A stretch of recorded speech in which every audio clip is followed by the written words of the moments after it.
Ito na nga, no? Day 3 na namin dito sa Bali. And lilipat na kami ng aming accommodation. Diba? Excited kami dito sa hotel na to kasi dito kami magiging mahirap. Charot. May kasama na palang breakfast buffet. Tsaka maganda yung hotel. So, Carrie, no?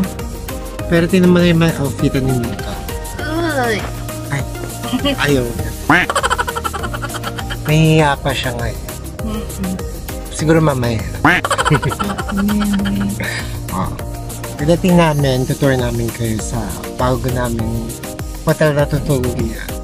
Mga ilang minutes ba? 25 to 30 minutes kasi mga 7 kilometers away from dito sa Kuta. Yeah. Tingnan namin kayo mamaya. Bye-bye!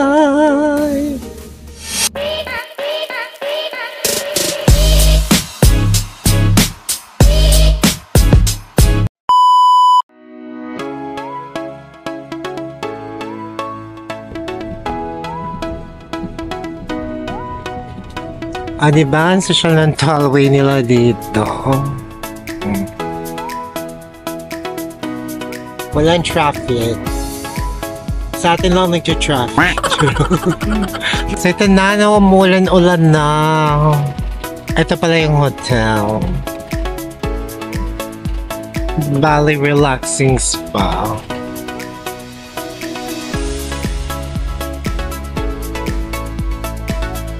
May akyatan pa pala. Hi, sir! Charot. Oh, yeah. Okay.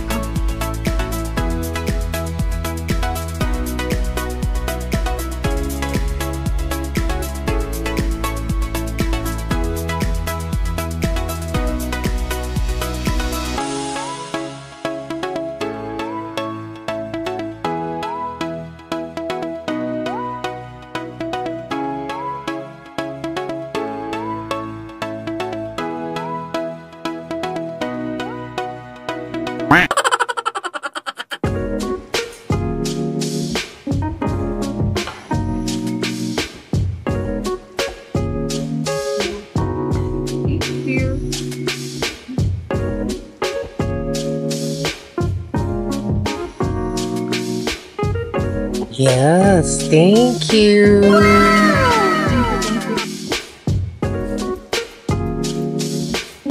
Nasi Campur, 85,000 rupiah. First time ni Mika mag-try ng Balinese na ano. Alam mo kung bakit? Yung kinain namin the past few days would be Japanese food. American.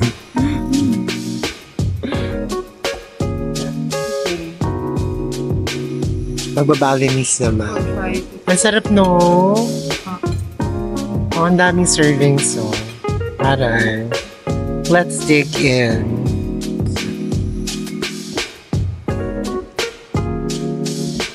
Sarap. Parang barbecue nila. Hi guys! It's already past 1 p.m. dito sa Bali. So, walang time difference sa Manila at sa Bali. Umalis kami kanina ng mga past 11. Nakarating kami dito mga 12. Umulan-ulan pa actually. After 3 days, saka lang siya umulan. Dito kami tumuloy sa Bali Relaxing Resort and Spa. Ang room rate niya for a superior room, around 24,000. Pero nakuha lang namin ito ng 4,800 for 3 days and 2 nights. This is a beachfront property. May maraming amenities naman. Hindi naman siya very new. Hindi naman siya super old. Pero well maintained. Meron silang in-house restaurant, coffee shop, may 2 pool, mayroong spa, may bar. So, yun lang nga. Papakita ko na yung room, no? Ano ba to? So, ito na yung room. Sa left side, may maliit na kubeta. So, may toiletries. Ayan, kahit paano, meron. May bidet. Ayan, may shampoo and body wash. Open closet. Safe.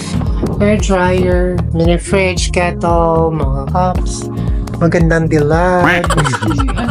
Telephone. Dalawang twin bed. Tapos merong 32-inch na TV.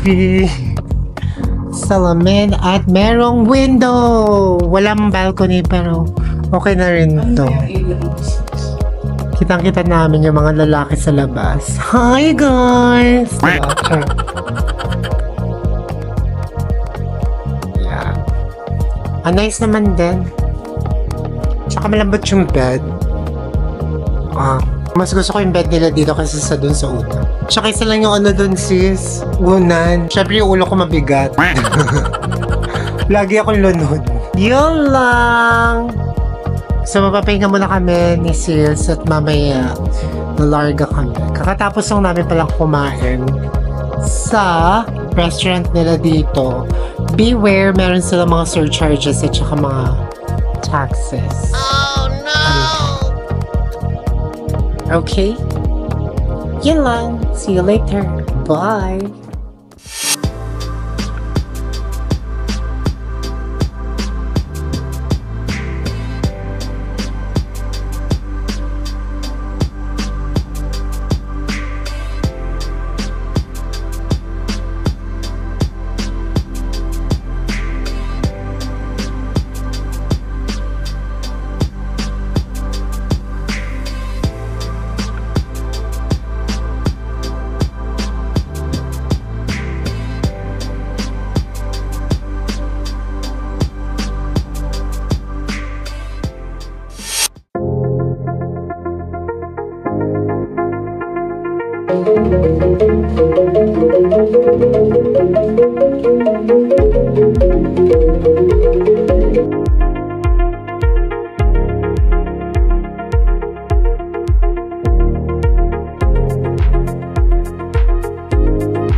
Ayun na nga, kakauwi lang namin galing sa aming quick tour sa Bali Collection.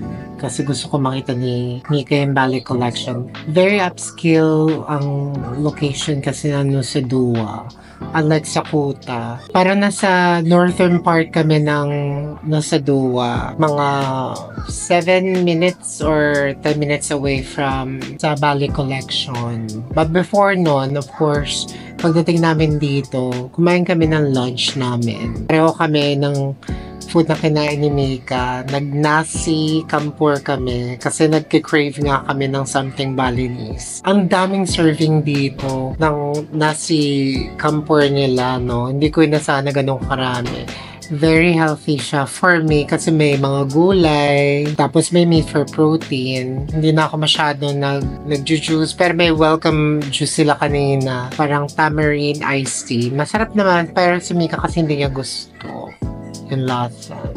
Hindi niya na-enjoy. Pagkatapos nun, buti nagkaroon kami ng opportunity makapag-check-in early kasi supposedly 2 p.m. pa yung check-in namin. Pinag-check-in lang kami ng 1 p.m. Ang bait nila, no? Without any extra fees. Unlike dun sa una namin, nagbayad si Mika ng additional, magkano yun? 50,000, no? Doon sa Guyana, sa Kuta. Dito wala naman. Dito kami nagsistay pala sa Bali Relaxing Resort and Spa. This is in Nusa Dua. So, grab lang kami lagi ni Mika. Magkano yung grab natin? Parang 67,000 rupiah one way. Reasonable naman kasi wala naman talaga silang public transport dito na magiging comfortable kang sakyan. Hindi katulad sa Thailand na madaming mode of transportation. Dito parang ang pinaka nila is Grab. May Gojek din sila, parang motorcycle na. Motorcycle lang ba yun? I think may car din. May car din pala. Pero Grab, okay naman. So, nag-check kami ng dagat. Well, maalon as always. Para naman siyang Siargao dito.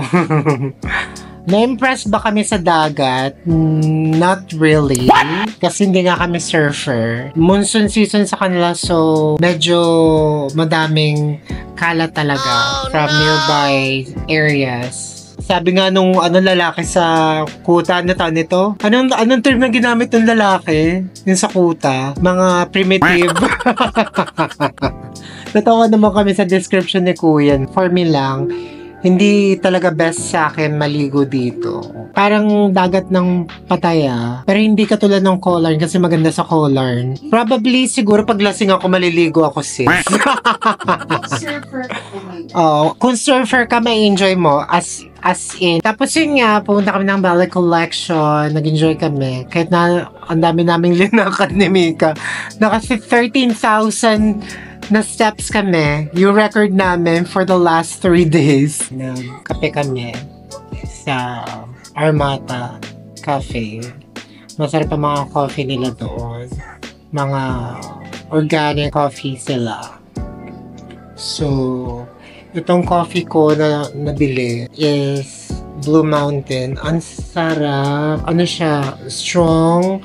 Pero merong chocolatey citrus undertone.